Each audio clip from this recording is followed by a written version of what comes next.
Thanks for joining us for this edition of the Church Security Answer Man. Today we're talking about components of creating a successful church security team, like who to recruit, how to recruit them, and maybe some characteristics of those folks and how to get started with that team.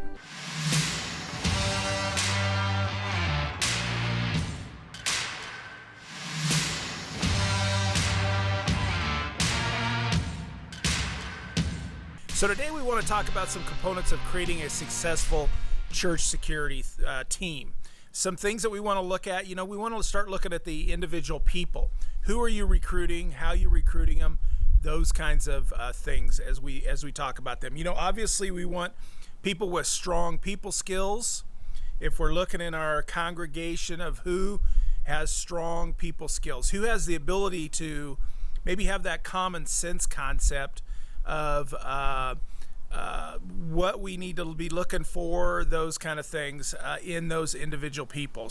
And we want to talk about some other things that we're doing to recruit those folks and look at that. I'm joined today by Gino, who's one of our team members, and I'm Joe Puckett.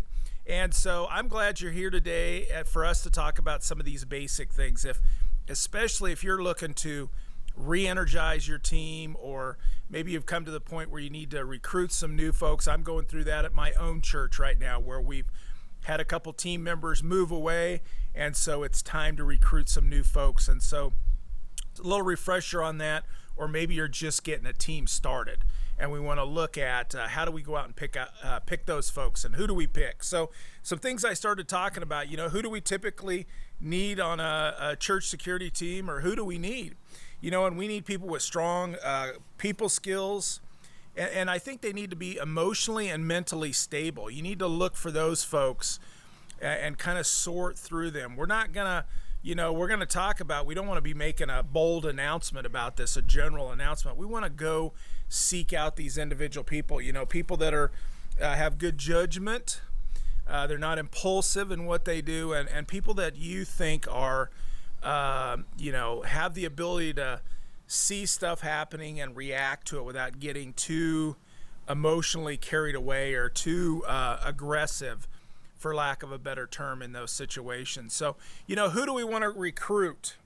Who can we recruit? Gino, what's your thoughts on what are the typical people we might be looking for, or who do we want to recruit? Well, Joe, and from what we're finding here, that individuals with background in training in law enforcement, probation officers, EMTs, anybody with a extensive background in training, good training that is, and knowing how to handle themselves to protect everybody else around them.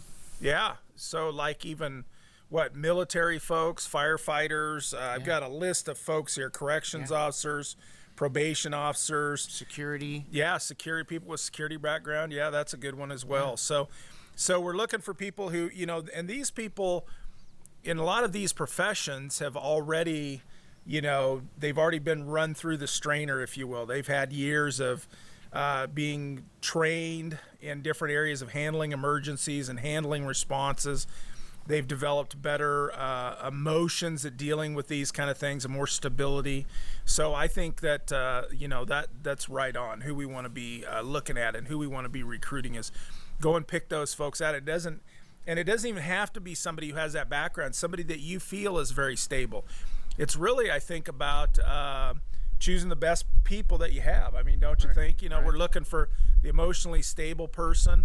But if you have people with law enforcement background, those kind of things, and firefighters, EMTs, military folks, in fact, that's who I'm seeking out right now in my churches. I have one gentleman who's got a military background. In fact, he's still doing the 1 week a month thing and a couple weeks every year. He's still doing that form of service right now for the military. And so I'm going to be working on seeing if I can recruit him into that process. And I'm not making a big announcement about it. I am seeking out individuals and going to them and talking to them. So, how do we recruit? I've already kind of been saying that. And I think that's talking face to face with people, seeking them out. We go to people, seek them out, go up to them, start talking to them. Maybe we get somebody else to help us talk to them if somebody else knows them better, and begin to talk about them being on part of our team. Don't I definitely don't think recruiting from the pulpit or through a bulletin and announcing, hey, we need security team members is the way to go. You're gonna, from my experience, from what I've seen with churches, and I've consulted with a lot of churches, that brings in some people that you just don't want on the team. And you're gonna end up having to now figure out how to weed those folks out of the program. And so it becomes more of a pain, even though you get a boost of people that want to be on the team. And the other reason I see this happen is sometimes we want to let the congregation know that we're working on this stuff. And I think there's other ways. If you look at some of our other podcasts and vlogs that we have available to you, there's other things that we talk about with this, other ways to let your congregation know that you have a security team and that kind of stuff, than using this as a way to announce to them that you're working on it. So I think that's very important. Don't beg people is another thing that I have in my notes. We don't want to beg people to be on the team either. Don't stretch it. Don't beg people, because you want somebody long term, and if you're having to beg those folks, then they're probably not going to work out long term. They're not really that interested in the process. So put some feelers out there to the folks that that they might have some qualifications, and that you're interested in seeing if they want to be on the team, and just see what works out from there. And maybe they spark some interest. I have another gentleman I've been working on for about a year now, and I talked with him, and he said he's interested, and he's an avid hunter, and he's got some firearms experience. He already has his concealed weapons permit, and he's somewhat interested, but he hasn't quite bid on showing up to the training and that kind of stuff yet. So he's kind of hanging out there. I'm not pushing him, but I'm certainly still hopeful that he will, because he's got a great mindset. I trust his decision-making processes from all the conversations and the time I've spent with him over the last couple of years. So, but I'm hopeful that he'll eventually bite on that process. So, I think, Gino, you're the best one, to talk about, explaining these things to the people that we're talking about too, to the team members, what's expected, those kind of things. What do you think about that? Well, Joe, in order to teach people what they need to be doing in the different scenarios is training, and going over once again different scenarios, as in somebody falling down in church, passing out. Who's going to help them? How to assess the situation? Anything else from a child running down the area towards the priest, pastor, whoever it is, how to handle that situation. Somebody comes in asking for food.